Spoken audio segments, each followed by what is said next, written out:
$98 fucking to fill up the tank today. $98 fucking $98 fucking dollars. I have to decide between buying gas or buying food. And guess who wins? Because I have to get to the job that I need to fucking buy anything at all. That doesn't pay me enough. And people want to donate $1,000 to fucking cats. 98 goddamn dollars at Costco to fill up my tank. $98. $5.50 a tank. $5.50 a gallon at Costco. $5.50 a gallon at Costco. This is the work of the fucking religious right. Listen to Robert Reich, who clearly, who gives us all of the evidence about how our poverty is a choice that our government made for us. A CEO is not worth 351 times what I get paid. Ever. Fuck you, religious right, who are doing this and have been doing this to us. Fuck you, profiteering companies. Fuck you, billionaires, stealing us, breaking our backs, stealing from us, profiteering off of us. Let me repeat, I have to decide between buying food or gas. Guess which one wins?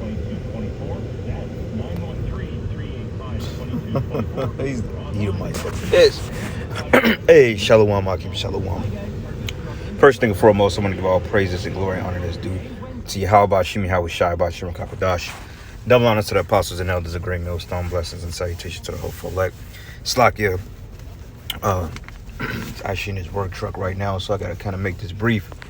But I found it interesting, these Edomites, man. They're pissed because their beloved, good old Babylon is pretty much is done, okay?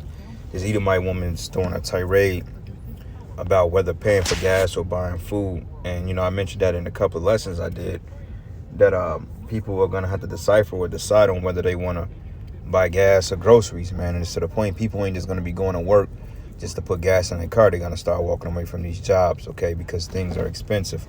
Because you have what they call gradualism or Hegelian dialectics, which means pressure from above, pressure from beneath. And now that these Edomites are feeling it, man, they're pissed, okay? They're mad. They're mad at their government. They're mad at the politicians. The same people that wrote the rules that put them in power are the same people that's stripping them from power. Ultimately, as Yahweh Bashim, Yahweh Shai. But they're mad, man, and they want somebody to do something about it. But you see, the hypocrisy of it is when Jake was catching hell, nobody cared about that.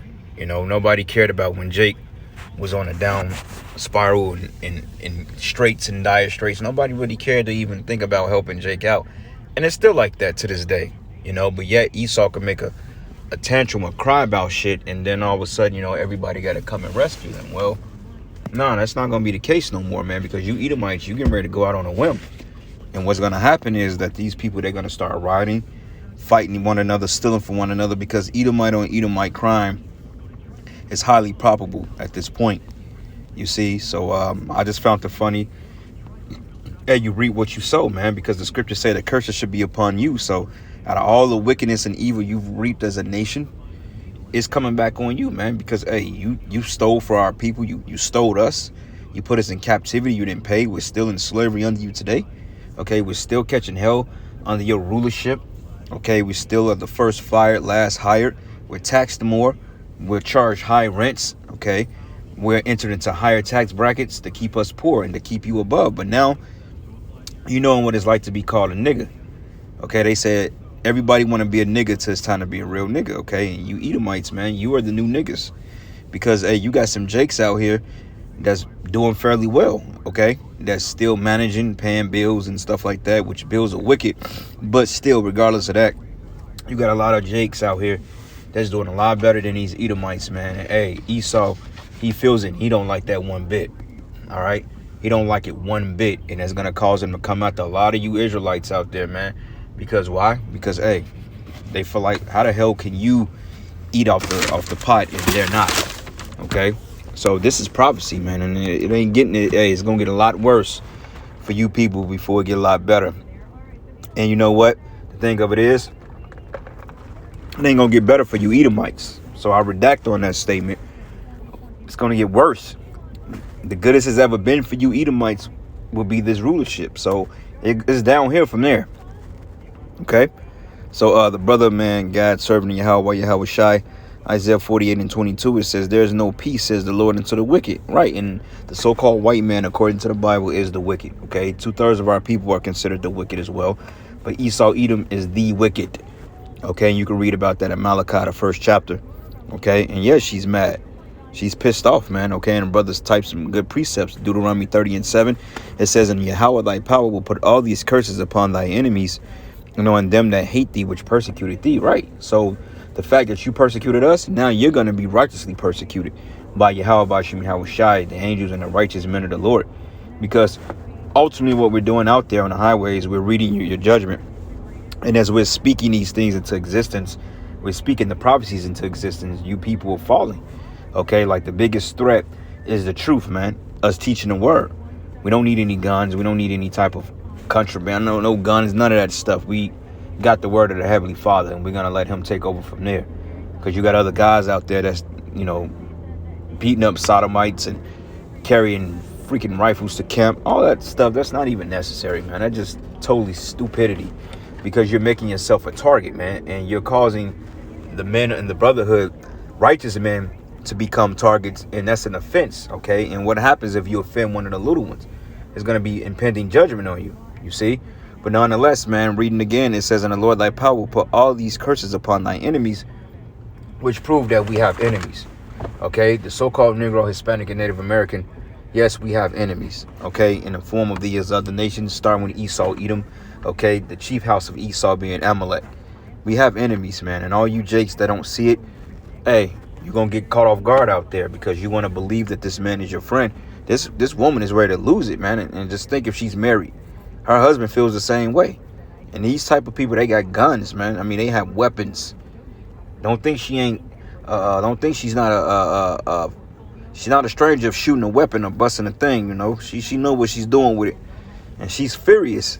And this is the average Edomite, man. Even though they try not to show it, they try to save face. These people are getting ready to feel the squeeze, man, in the coming weeks, months, perhaps another year. But I guarantee you, if we're here another year, it's going to be way a lot worse than what it is now. Jobs, the economy may be totally decimated by this time next year. Lord's will. All right. So, anyway, got a precept here. This is the book of, matter of fact, because this is going to lead to class riots. This is going to lead to riots of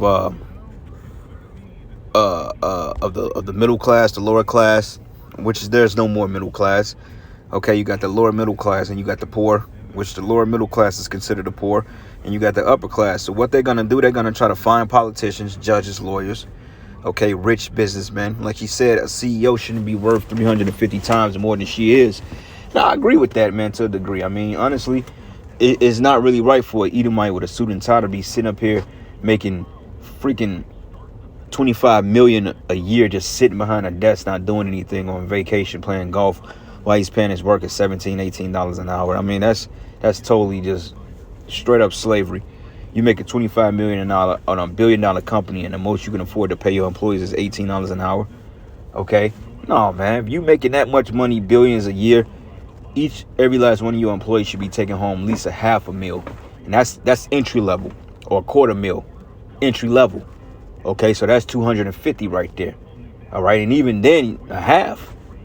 Because hey, it's enough out here for everybody, but this devil, he's greedy. All right, but anyway, this is Isaiah 8:50, Esdras 8:50. It says, "For many great miseries should be done to them that in the latter time should dwell in the world, because they have walked in great pride." Right, and she's prideful as hell. You better believe that when things were all good, she wasn't looking at Jake. Okay, she wasn't trying to give a nigga $1 on the corner. You think she was worried about Jake? How many people she worked with and probably fired? How many niggas she didn't call niggas? You think she's really worried about that? Hell nah. But now that the shoe was on the other foot, she feels some type of way. And that's her problem, not ours. It's funny to us because, hey, we told you stupid ass devils that this is going to transpire in your kingdom, and you fanned your hand. You scoffed, you was proud, you was haughty. You put hell on Jake. And hey, she ain't the only Edomite feeling like this. All of them are feeling like this. Okay, and the ones that didn't hit, that it didn't hit yet, oh, they got their day coming too. Like I was in the office today, and everybody seeing. I mean, you got mixed crowd and stuff like that. You know, people feeling the burn, but the supervisor of our department, you know, he's all in this uppity jolly spirit. You know, he's all optimistic about how much work we're getting. Don't you know, nigga? Any day now they could just stop all this fucking construction bullshit y'all got going on. It ain't nothing for the GC to make a call, say, you know what, shut down operations, we lost funding. Everybody's out of a job, just like that. All right, just like that. I remember when I was at my job 2 years ago, when I was working for the Department of Transportation, man. I remember when the whole thing kicked off in 2020, we got a call like that, telling everybody to come back to the shop. Schedules changed, man. They down cut everybody's hours. They wanted people to get on that shared work program and stuff like that, which, you know, people made a lot of money off of it. But regardless of that, man, you know, it just like, shit, that ain't the case no more. But the fact that things change so rapidly, man, one day it's clear, next day it's a cloud. It's storms come like that, undetected. And that's what's happening here in Babylon, okay? So many great misery should be done to them that in the latter time, shall dwell in the world, because they'll walk with great pride, right? Okay, because these people are proud. And she's still proud. Okay, she's proud as all hell. Why? Because she felt like, oh, nah, this is not supposed to happen to the Caucasians. This is not supposed to happen to us. Well, it is going to happen to you because you stole everything. And honestly, you wouldn't never worth getting any type of power anyway. The Lord did it to punish us, man, okay? You're not even worth the spit we spit out. Well, you ain't even worth the piss I take in the morning, okay? And that's just the real talk. So this is Esdras, 2 Esdras 8:1. It says, and he answered me, saying, the Most High have made this world for many, but the world to come for few, right? And the kingdom of heaven is the world to come. And only few people are going to get the kingdom. Why? Because ultimately, man, you people, this is your consolation. Scriptures say, woe to you, man. Okay, rich men, you receive your consolation. A lot of you celebrities, Jay-Z's, Michael Jordans, Oprah Winfrey's, man, all you people, man, you worth billions of dollars. You Kanye West's, you Kardashians, man. Hey, this is it for you. Okay, you ain't gonna get it to the kingdom of heaven, man. Not on this trip anyway. All right, Michael Jordan, you out of here. You eating 23 missiles, man. All right, Kanye West, you gonna eat a missile. Kardashians, you gonna eat every missile. All right, Nicki Minaj, you gonna eat a missile. Cardi B, you gonna eat a missile. Megan Thee Stallion, I don't want to get into that slur.